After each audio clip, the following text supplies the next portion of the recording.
Hey, how you doing, everybody? Welcome back to another episode of Dog Turds into Diamonds. I think this is episode 15. I have no idea, and I've completely lost track. But I'm very excited because we have got a huge doubleheader today. We are starting off in the quarterfinals of the Southern League Cup against Tamworth, and then we have a massive top of the table clash against Banbury in the league. Now, first of all, the Southern League Cup. So the two different Southern League divisions, Premier divisions, play in the Southern League Cup. And, well, I mean, it's just a nice little trophy to win, maybe. I would like to win it now that we've got this far. And, I mean, again, it's just a little chance to maybe get a few extra quid off the gate receipts, which we really do need because we're in financial dire straits. And then we've got this huge game against Banbury. We beat them away from home earlier in the season 3-1, and since then we have got completely identical records. So this is a really important one. But first of all, concentrating on Tamworth and the Southern League Cup. I want to start off this episode by having a little Malio Brown Sterling appreciation post. The guy is absolutely phenomenal. 32 in 33 this season, 20 in 23 in the league. He is the league top scorer. He has got the highest league average. Absolutely phenomenal. This man might be the greatest lower league striker of all time, maybe outside of Jamie Vardy. I think we'll give Jamie Vardy that one. He's having an absolutely incredible season. We would be lost without him. Absolutely fantastic. He has got 11 Man of the Match awards. Now, to put that into context, Tom Lorraine last season had a record of 6 Man of the Matches, and he has got 11 at the end of February. And apart from that, he's got 32 goals at the end of February. Absolutely ridiculous. I mean, the man could have perhaps a 50-goal season. So we are so grateful to have Malio here with us. Really doing fantastic things. Hopefully he can shoot us to a league title. And while we're giving a little bit of love to Malio Brown Sterling, we'll also give some love to Thomas Hughes. He is, I think, 1 assist away from equaling Jack Brown's assist record from last season. So he's definitely going to break that. But he's also got 19 goals in 26 games. Thomas Hughes, just a phenomenal opening season with AFC Rushden Diamonds. And, I mean, we really do need to get out of this league this season because we now have kind of 4 or 5 really high quality players, and I think if we weren't to go up, I'm pretty confident of at least getting a playoff place now. But if we were to lose in the playoffs, I think there's a number of these players that would not be interested in re-signing for next season. So massive pressure. And the other pressure situation is the finances. We are now nearly £120,000 in debt. We are still around about £200 a week over the wage budget, which doesn't help. But yeah, again, for the finances, we just really have to get out of this division this season. If we don't get out of the league this season, I mean, I just don't know how much wage budget I'm going to have for next season, really what sort of quality player we might be able to bring in. I think not going up this season, I think, could really stall the project, and this series could end up just getting really bogged down in the Southern Premier League, which would not be much fun. So yeah, massive pressure. The only new developments that we've had since the last time you were here is we've got a couple of players in on loan. I wanted to get a striker because I wanted to see if maybe I can move the Shaq Coulthurst out of the squad, maybe release him. And we've got Aaron Blair in on loan from Dagenham and Redbridge. He doesn't look a bad little striker for our level. 15 flair and 13 dribbling with 12 pace. He's got a little bit of creativity about him, and with 10 finishing and 11 off the ball, 9 anticipation, he's got some decent striker's instincts. So considering he's not costing us a penny, I think he's a decent little striking option. And he can also play on both wings as an inside forward, which is handy. So I think he's a good option to have. And if he can get in amongst the goals and convince me that I maybe don't need the shack attack, we might just move him on, because he is getting £160 a game. And the only thing is, the last few games he has actually grabbed a couple of goals and a couple more assists. So he is actually having a decent season with a 7.34 rating. He is definitely better than Blair, but to help us out on the wages, it might be a good move. I'm still undecided. So the shack attack stays in the squad for now. And we've also got Matty Viger, who, again, the 18-year-old, he was always bought in as a future prospect, but he does get £120 an appearance. Yeah, I mean, again, he's got a little bit about him, but just in terms of the finances, do I keep him around? I mean, he's hardly played. I mean, if I was to get rid of Shaka Coulthurst and Matty Viger, that would bring us down below the wage budget, and it might just open us up to then get one striker who is better than both of them. So I will show you here. If you remember Jason Cowley, he was the 3rd top scorer in the league last season for Stourbridge. Look at his mental stats. I mean, he is very, very good. Brilliant long shots. He's got decent physical presence as well. Last season playing for Stourbridge, he got 19 and 37 in the league. You can see there he's had several seasons where he's got close to or above 30 goals during his career. So he's a really good striker, and I was chasing him at the start of the season, if you remember, and he was not interested. He is now prepared to come to us as a fringe player, look, and he wants £180 a week. I bet we can get that down to maybe 150, 160. But at the moment, you see, I cannot offer him that contract because we're over the wage budget. So what I'm thinking is maybe letting Shaka, Coulthurst and Matty Viger go to put us under the wage budget again. We've got Aaron Blair as an option, and we could then bring in Cowley, the 3rd top scorer from last season, and combine him with Brown Sterling. That could be something very, very special, but we'll have to wait and see about that. We're going to get into this first game. Like I say, I'm still undecided as to whether I should go through with that or not. Banbury are playing St Neots today in the league, so they are, I would think, almost certainly going to win that and go level on points with us before we then play them in the league. So really, really massive double header here. Let's get into this game first against Tamworth. They are 3rd in our division. So they are an exceptionally tough team. They have got some very good players. Their goalkeeper is excellent. The team that we're starting with today, it's basically the established team. Ferry, Williams, Richardson, Stott and Warburton.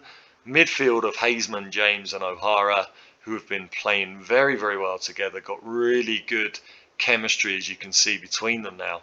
Jack Brown behind Brown Sterling and Thomas Hughes. Basically our strongest 11. On the bench, Turner, Collard, Greenwood, Waddington, Ravi Shamsi, Coulthurst and Matty Viger. They are playing 4-4-2, Tamworth, which I think really does suit us. We've gone exceptionally well against that this season. And now I'm into the game. I just realised I didn't really do a recap of how our results have gone since the last episode. I will do that before we go into the Banbury game. But for now, we're concentrating on the cup. Let's tell them to impress me. The players have generally started to respond quite well to the team talks. I think we've earned their confidence now.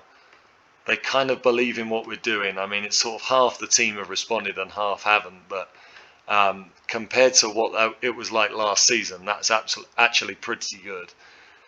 So let's try and get past Tamworth. It is a tough away game. They are a decent side. They are kind of just about keeping in touch with us and Banbury in the league. And so this is a real test. No guarantee of getting through here, but if we can put ourselves into the semi-final, that would be absolutely fantastic. As they now get possession, but one back there by O'Hara. And Jack Brown just loves starting those attacks. And I would have put my house on Brown Sterling finishing that one there. But they've dealt with it. A nice early attacking move. Let's just encourage the players here as they get a corner over the bar. And we have been the better team. We've had 4 shots to their 1 and we've had more possession, but they now get another highlight. Can we win it back? Can we turn it into a counter-attack here? Patiently building it up, and they're going to get in here, and Carrington with a very good opportunity. Let me just put their formation on the screen. And now we get a chance, hopefully. Can we now have a little bit of a spell? They've had a couple of highlights on us, but Hughes and Brown combining well, and O'Hara gets Brown Sterling in, but it's blocked again. Now with Haseman. Can Warburton get a cross in? He can't.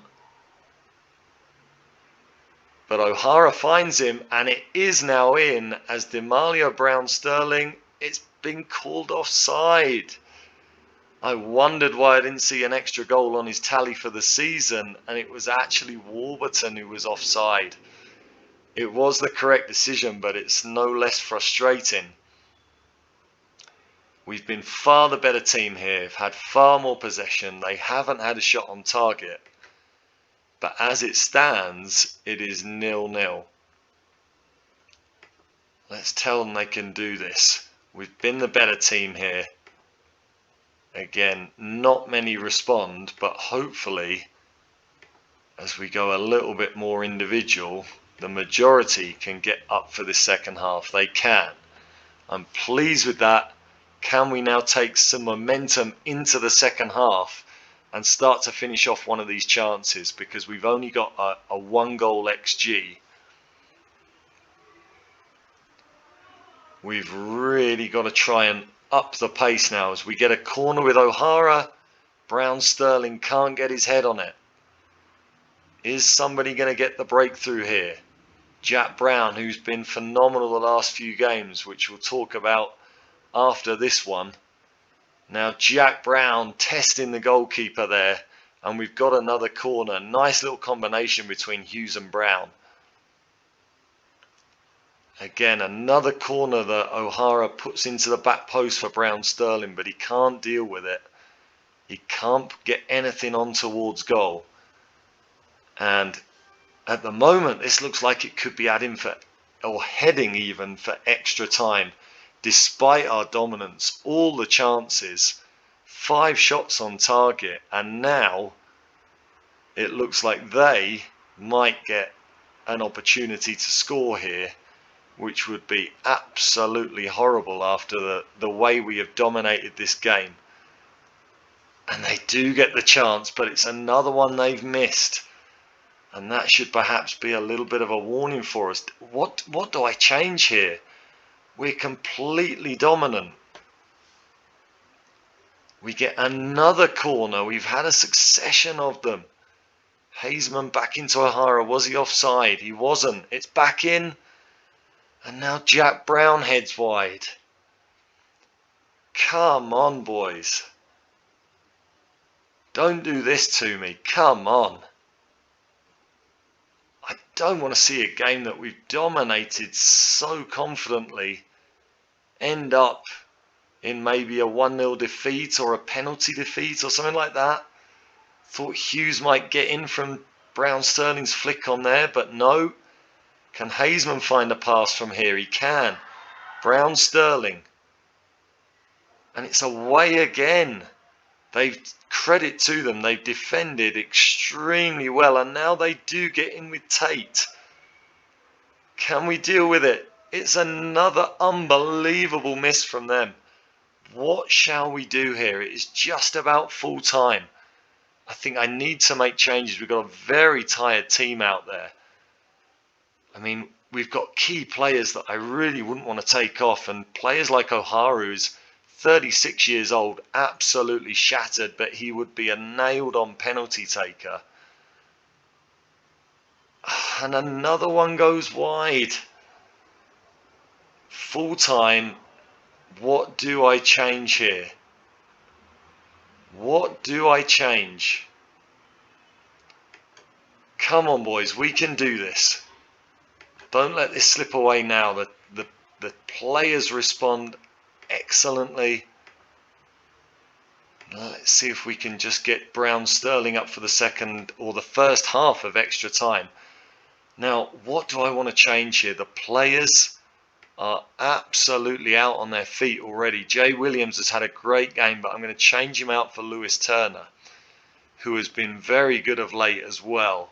With the fixture congestion, we've had a lot of players coming in and getting games. I think what I might do here, what do I want to do? I think what I'm going to do is I am going to bring off King James and I'm going to bring on the Shack attack. And we're going to knock back Jack Brown into the midfield. Now we're going to make Jack Brown, we're going to make him I think we'll make him we'll make him a box-to-box midfielder because we've got a playmaker. Hughes is going to go to playmaker and Coulthurst goes up front. Can the Shack attack pull something out the bag for us here? He has scored 2 goals in his last 3 games. So he's starting to maybe turn around his form a little bit in front of goal. Can he here come up with maybe the difference maker in this game? We have completely dominated. To not go through here would be absolutely devastating as we go into the second half of extra time. We've got a lot of attacking players on the field now. We've just got to finish something off. And with Banbury coming up in a week, it is not good to be playing a round of extra time as well. What can Warburton do? What can Haseman do? Coulthurst in, the fresh legs. Warburton gets it in, Brown-Sterling, and Hughes with his, I think that it said there, yeah, it said 19 goals. It is now his 20th of the season. What a debut season for Thomas Hughes. Fantastic stuff. Hughes with the tap-in set up by Brown-Sterling. And I think I'm just going to make one change here. We have one change left. Do I make it in midfield where we are absolutely shattered, or in defence where Sam Warburton is on a booking and also extremely tired? I think I'm going to do it for Sam Warburton. Ben Greenwood comes on. And we absolutely deserve this, but we now really have to hold on and see the game out. We go into the last few minutes. Let's start time wasting here. Be more disciplined. And we're just going to take off those overlaps. Just hold our shape. And I'm just going to knock down the engagement and tell the boys to get stuck in. And just really make sure as we go into the last 5 minutes here. Now they get a highlight. I hope that they can't make something out of this. They've had just one shot on target the entire game.